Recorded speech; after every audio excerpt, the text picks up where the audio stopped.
No time to think. Several Good Samaritans found themselves making life and death decisions at the scene of a car crash over the weekend. One man in particular is credited with saving lives at the risk of his own. He spoke exclusively with CBS 2's Lou Young.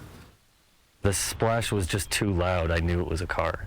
By the time news cameras got to the scene Sunday, the car on the Bronx River had been turned upright and the occupants were at the hospital. Brian Mandel was cycling nearby along the Bronx River Parkway when the crash happened and is one of several people credited with risking their own lives to save others. A group of strangers banding together to rescue two people in a car on its roof in the dirty water. It was horrible. Could you see the people inside the car? No, I couldn't. The water was so brown that I just couldn't see a thing. Using rocks and sticks, witnesses say the windows simply wouldn't break. Eventually, though, they were able to pry open the driver's door, and that left it for someone to decide to go into the submerged car, upside down, into water with no visibility. I pulled the door back, and I asked the woman to hold my feet, and then I swam into the car as much as I could. It was like swimming into the darkness. It was crazy. I just pulled and pulled and pulled like someone's life depended on it, because it did. With the driver now out of the car, it became apparent a second person was trapped, a woman strapped in the passenger seat.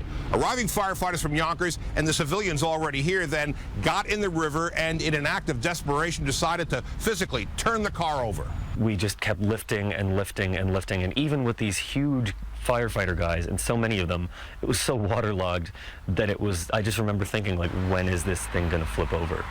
In the end, it worked, and both people got out alive, although in critical condition after spending so much time underwater. The 32-year-old husband and father from Scarsdale insists what happened Sunday wasn't heroism, but simple humanity. It was so soon after it happened, and it was so in your face. There was no thought involved at all. I was trying to explain this to my wife. He has, though, been thinking about it a lot since. We're in Scarsdale. Lou Young, CBS 2 News. Amazing. Rescued victims, by the way, are identified as 32-year-old Evan Ypsilanti of Bronxville and 19-year-old Susan George of Yonkers. So impressive, with Definitely. seconds ticking away. Lots to be thankful for. You bet. That's going to do it for us here at 5. We'll see you again at 11. The news at 6 starts right now.